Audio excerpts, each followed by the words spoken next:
J'espère que vous allez bien. Aujourd'hui, je vous fais cette petite vidéo parce que nous sommes en guerre.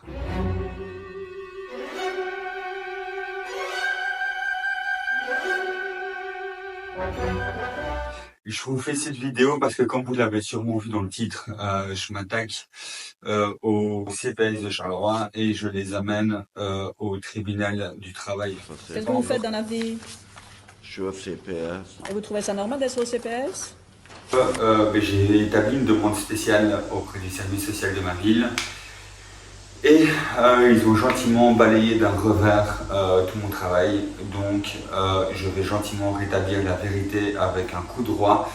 La vérité, même si tout le monde s'en fout, mais j'ai le droit, j'estime, d'être vexé par ce qui s'est passé. Et je me dis qu'en pleine période des élections, leur comportement, ou du moins certains, n'était pas vraiment adéquat, j'estime.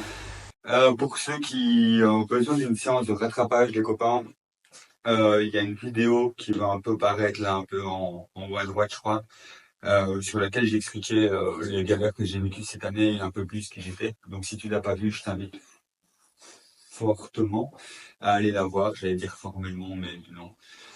Donc fortement si ça t'intéresse. Petit rappel, je fais du snowboard et grâce au sport extrême qui est le VTT et le snowboard, j'essaie de mettre en avant les handicaps invisibles dans lesquels je suis atteint. À l'époque, j'avais un QI de 59 à 84, un retard mental de plus ou moins 10 ans. Et j'ai une évolution qui est plutôt pas mal, donc je vise à mettre en avant les personnes qui n'ont pas la chance de pouvoir s'exprimer ou de parler, ou du moins d'essayer de mettre en avant, comme pas mal de personnes, les handicaps invisibles. La force que j'ai, c'est que je pratique des sports à sensation et du coup, forcément, ça peut faire un chouette cocktail. Et l'idée m'est venue de pouvoir en faire un film que j'aimerais bien appeler Sous l'ombre du Pays Noir. Le Pays Noir, c'est la ville de Charleroi où je suis né. Je précise parce que j'ai aussi une communauté qui est basée en France et en Suisse. Donc du coup, les gens ne savent pas forcément qui nous sommes à Charleroi. Et du monde un peu particulier dans lequel nous vivons. Qu'est-ce que vous faites dans la vie? Everyone has a story. Everyone has been through something that has changed them. So, never judge a person by the chapter you walked in on. Say something, I'm giving up on you. Précisons, n'oubliez pas les gars que si vous trouvez des cartes comme ça dans les gares de Namur, Bruxelles et Charleroi et dans les trains sur ces lignes-là, vous les prenez en photo, vous me followez sur Instagram et YouTube et moi je reposte et comme ça. Voilà, c'est du belge, c'est fait à la main, c'est fait dans le train, c'est de l'artisanat et on soutient les petits commerçants. Je suis issu d'un milieu très compliqué, très défavorisé, on va pas refaire l'histoire, d'accord? Donc je vais essayer de m'attarder vraiment. Quand je suis rentré en Belgique, j'ai été pris par le CPAS de Charleroi. Le CPAS, c'est quoi? C'est le Centre d'Action Centre Public d'Action Sociale de ma région. Voilà, donc vous avez en face de vous un parfait irresponsable, 22 ans, CPAS, article 60, formation, vous avez tout compris. Et en somme, ma foi, c'est un droit fédéral, donc toute personne qui se retrouve en situation de précarité ou de difficulté a le droit de bénéficier de ces aides. C'est un peu comme, je sais pas comment on appelle ça en France ou en Suisse, mais voilà, c'est pas le chômage, mais c'est un revenu qui te permet de pouvoir survivre et te relever de la situation dont tu es actuellement. Et il y a aussi beaucoup d'aides qui sont mises en place. Et du coup, depuis que je suis rentré, j'ai développé et entreprendre mon projet sans m'arrêter en fait. Donc j'ai eu des rendez-vous, comme je t'ai déjà dit, avec des ministres, avec des choses pareilles. Je suis pris en charge avec Charleroi Entreprendre. Et ni plus ni moins qu'hier, j'ai eu un rendez-vous avec une maison de production sur laquelle évidemment ça s'est plutôt bien passé.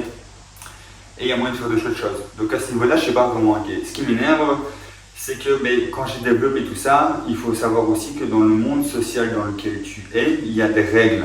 Et ces règles, elles sont faites pour gérer un maximum de personnes ou une population dans une certaine limite donnée. Le problème, c'est que moi, c'est juste impossible parce que mon activité consiste d'aller au ski pendant 6 mois.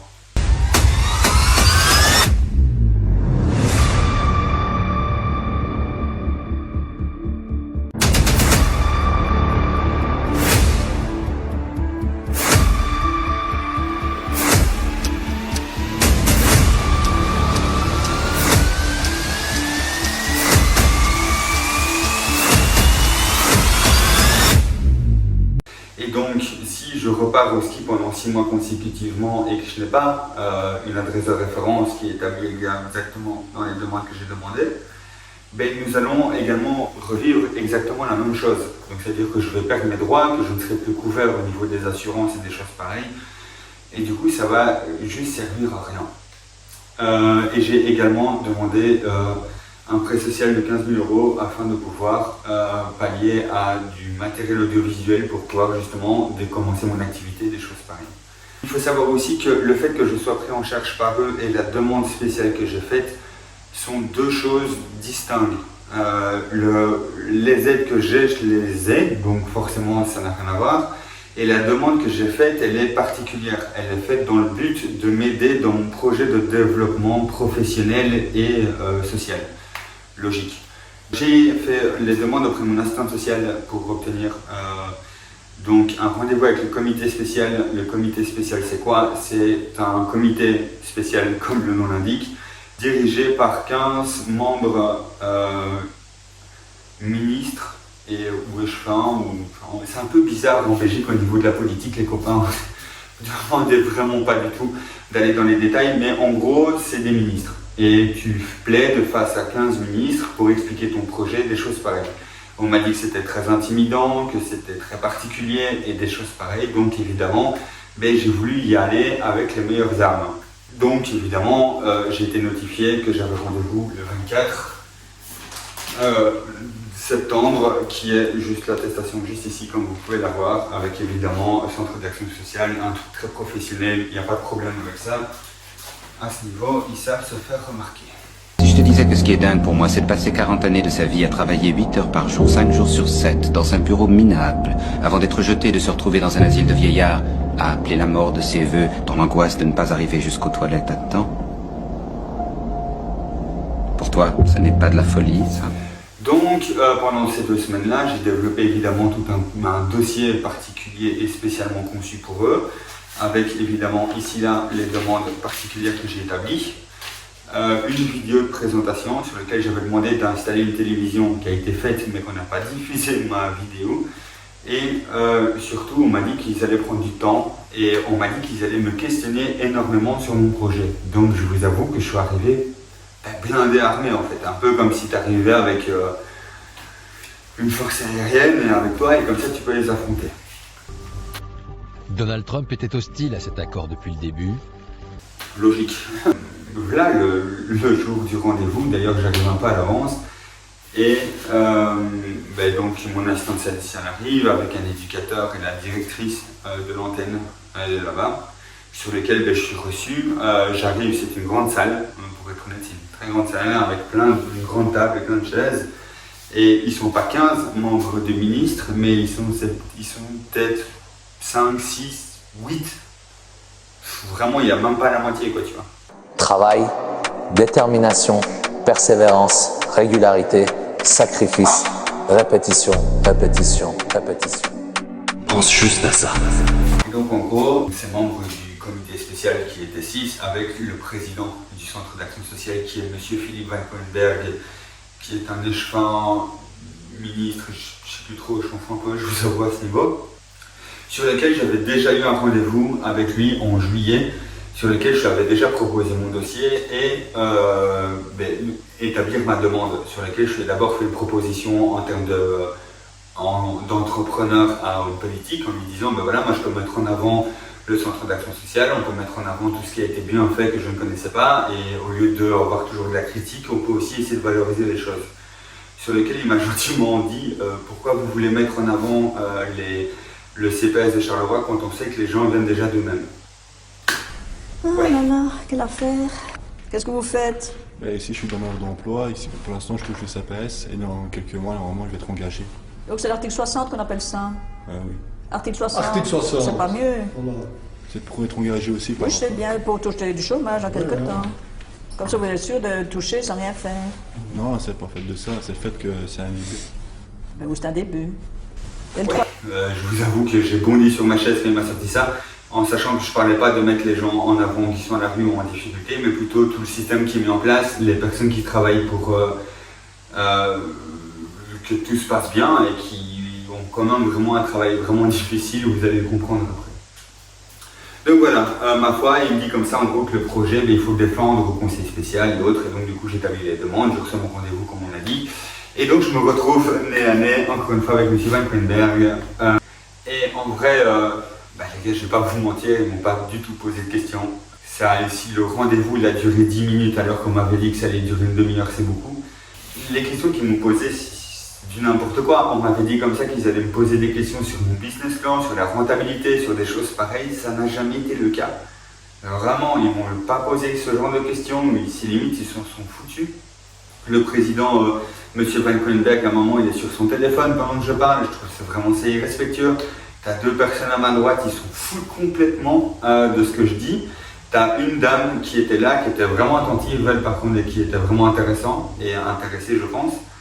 Et voilà, après, le rendez-vous, vraiment, quand je vous dis, il a duré 10 minutes, c'est pas à prendre à la légère. Après, on va pas se mentir, j'étais stressé, c'est logique, tu affrontes des personnes comme ça, donc tu es un peu stressé, ce qui est normal. Mais fondamentalement, j'étais persuadé que la réponse allait être positive, tu vois. Et autrement dit, la demande de prêt, franchement, il n'y avait aucune chance pour qu'elle passe, mais qui n'est pas audacieux dans la vie ne réussit pas, et j'avais pas grand chose à perdre. Ça aurait franchement pu me permettre d'avoir du matériel de qualité, de pouvoir vous mettre un micro, d'avoir un meilleur son, d'avoir autre chose que mon téléphone, mais des éclairages, des drones ou des choses pareilles, ça aurait été vraiment cool, mais bon, ça viendra avec le temps, malheureusement, c'est pas très grave. Mais la chose la plus importante là-dedans, c'est l'adresse de référence en réalité. Et que ça m'a été accordé sous prétexte que je pars au ski pendant 6 mois, c'est un peu le but de la demande, tu vois, logique. Eux, ils n'ont rien à perdre, rien à gagner ni autre, de me foutre mon adresse là-bas pendant 6 mois tant que je vais au ski.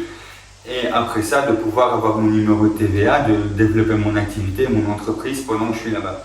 Et c'était là tout le problème, c'est de pouvoir essayer de convaincre des personnes de te donner l'accès à, encore une fois, faire quelque chose qu'ils ne pourront jamais faire. Et c'est en toute modestie que je dis ça. Je ne suis pas le meilleur snowboarder de la Terre, comme je l'ai déjà dit.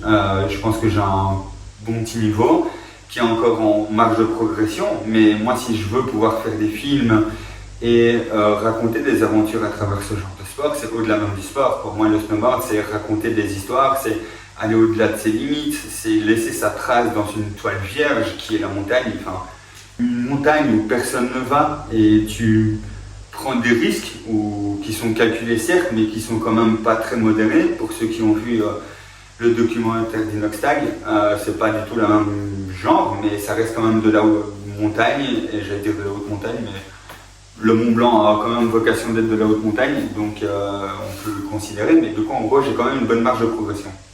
Et le problème c'est qu'il faut aller là-bas peut-être pas pendant 6 mois, mais c'est cool de pouvoir faire 6 mois, et surtout que je veux pouvoir faire des vlogs, des compétitions, des ascensions, plein de choses, donc il faut être là-bas pendant 6 mois. Et du coup ça m'a été refusé.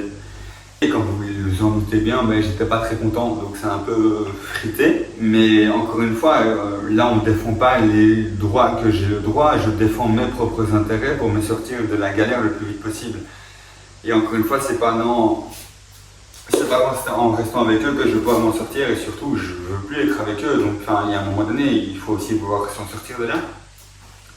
Et donc je comprends pas vraiment, surtout que de l'autre côté, c'est pas comme si j'étais tout seul, tu vois, c'est pas comme si je n'avais jamais rien fait, ou que, je suis avec le plus grand réseau entrepreneurial de la ville de Charleroi, je suis accompagné d'un avocat qui va gérer mon entreprise, je suis avec une maison de prod, je suis avec ci, je suis avec là, on a déjà développé YouTube, on fait de choses, et je reçois la demande 50 jours avant de repartir au ski sur lequel on me dit non.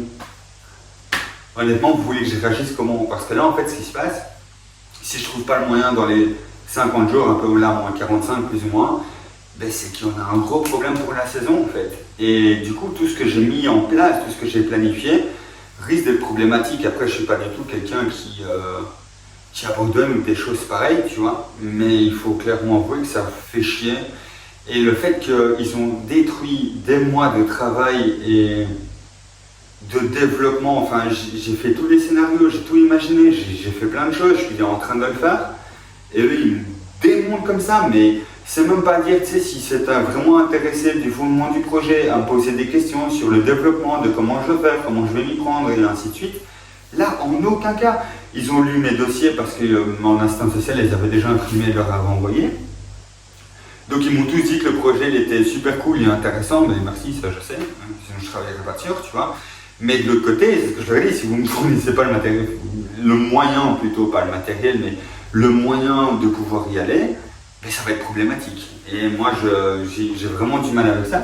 Et pendant mon rendez-vous avec mon AS, il m'a dit comme ça que le seul recours que j'avais, c'était de les amener au tribunal du travail. Et je leur ai dit, mais pourquoi je ne peux pas obtenir un rendez-vous avec eux? Donc on a établi une deuxième demande, ce qui m'a été clairement refusé par mail, mais d'une arrogance d'ailleurs, enfin bref, mais voilà, et là je suis dans un point où je ne vais pas vous mentir, je ne sais pas quoi faire, parce que si je vais au tribunal, ben, il faut quand même qu'on puisse gagner, donc il faut encore retravailler sur des dossiers, de voir des lois, établir des choses pour pouvoir y aller. Et de l'autre côté, j'ai pas le temps. Enfin, on va pas se mentir, j'ai juste pas le temps pour une telle chose, surtout que des instructions comme ça prend des mois, des semaines, et qu'on risque d'arriver à un moment donné juste. Mais évidemment, il y en a qui ne méritent rien d'autre que des, je dirais que des, c'est mon expression, mais des engueulades. Hein. Je m'excuse du mot, mais véritablement, pour moi, vous êtes de genre de parasite de la société. Encore une fois, et j'ai rien du tout contre les personnes qui sont CPAS, mais je peux comprendre qu'il y ait des règles et qu'il y ait des choses qui sont mises en place, mais vous devez aussi accompagner les personnes qui sortent du lot, qui veulent réellement s'en sortir, qui veulent faire de bonnes choses, et surtout d'une manière originale. Enfin, la ville de Charleroi, pour ceux qui viennent de Charleroi comme moi, on est une ville en transition. Moi j'ai grandi ici quand personne n'osait y aller à 18h, tu vois. Et là maintenant il y a plein de choses qui changent et il y a une nouvelle mentalité, une nouvelle génération, et du coup c'est maintenant qu'il faut emboîter le pas, il faut arrêter de penser qu'on est tous des cas sociaux et des choses pareilles. Et ça m'énerve en fait, vraiment ça me frustre de ouf de me dire que frérot, à 50 jours de repartir au ski, ils m'ont littéralement baisé. Je suis piqué au vif, tu vois, et je sais que c'est le monde entrepreneurial et que tu vas prendre et que des bâtons dans les roues, je vais en avoir plein et ainsi de suite, tu vois. Mais là, ça fout le seum, quoi, enfin, je sais pas, quoi. Et essayer justement de m'encourager, et non, même ça, ils veulent pas. Enfin.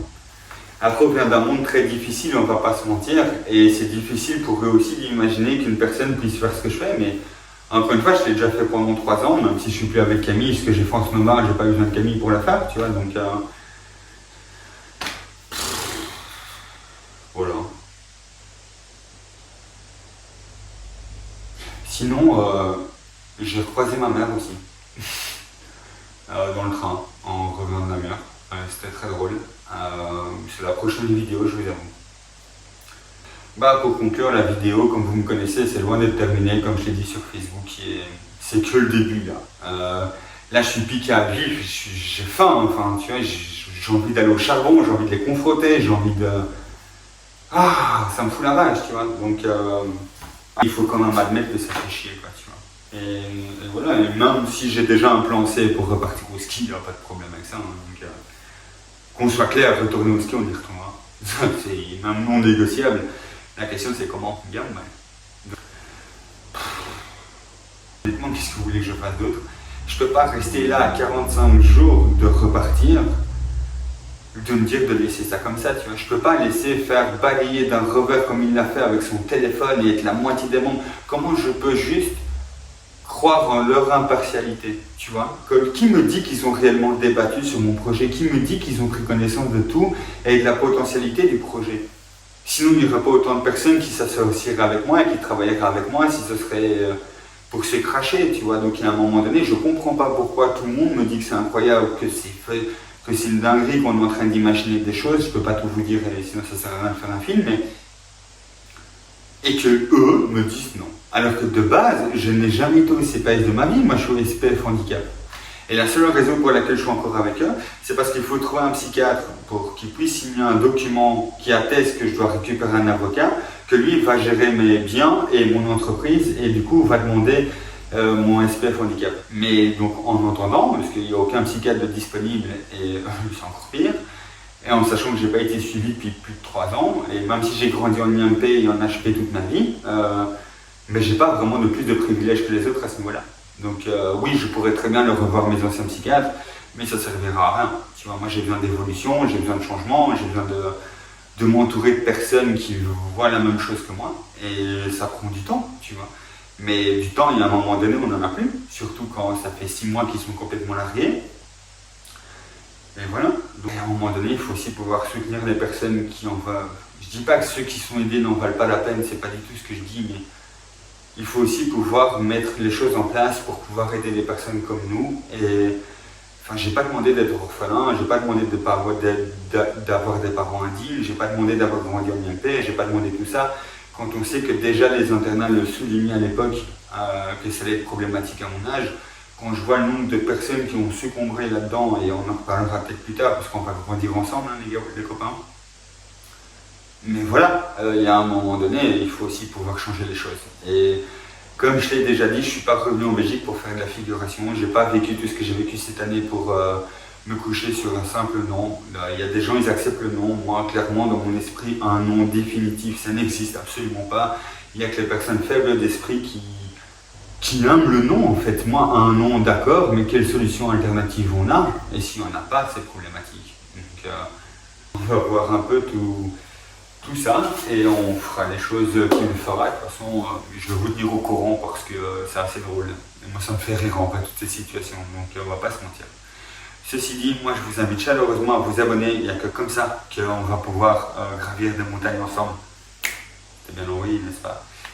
De faire front à ces ministres et des choses pareilles, leur manque de respect. Et encore une fois les copains, je sais que vous êtes abonnés à la SNCB, mais t'es pas abonné à ma chaîne YouTube, tu trouves pas ça qu'il y a un petit problème. Vous follow, je vous rappelle qu'il y aura 3 cartes de gold cachées dans lesquelles il y aura des petites surprises. Donc voilà. Vous vous abonnez, nous on se retrouve très bientôt pour une vidéo et let's go! Il ne te reste plus que ton cerveau pour te sortir de l'ombre, il devient ton seul guide, ton dernier refuge. Mais que faire quand cet allié lui-même vacille, se perd dans les méandres du quotidien, invisible aux autres, incompris par ceux qui te regardent sans vraiment te voir? Le monde avance vite, trop vite parfois. Il impose des attentes, des codes. Il pousse ceux qui n'entrent pas dans ces cases à se battre ou à se taire. Je suis né dans ce monde-là, avec des yeux qui voient différemment, un esprit qui tourne à 1000 à l'heure, mais qui, paradoxalement, se perd dans l'immédiat. Pour beaucoup, c'est l'hyperactivité. Pour d'autres, c'est un manque de concentration. Mais pour moi, c'est une réalité invisible qui façonne ma vie chaque jour. Les handicaps invisibles, ce sont ces ombres qui te suivent sans que personne ne les remarque. Ils te poussent à connaître des erreurs, à ne pas comprendre pourquoi certaines choses semblent si simples pour les autres mais si inaccessibles pour toi. On te dit que tu es paresseux, que tu ne fais pas d'efforts. Et pourtant, chaque jour, tu luttes contre une marée invisible. J'ai toujours fait de mon mieux pour sourire. Être de bonne humeur, c'est ma manière de m'accrocher, parce que l'autre option, sombrer dans les pensées négatives, ne m'a jamais semblé être un choix. Mais ce sourire, il cache des tempêtes intérieures que peu comprennent. Et c'est peut-être là, la plus grande douleur, être vu, mais jamais réellement perçu.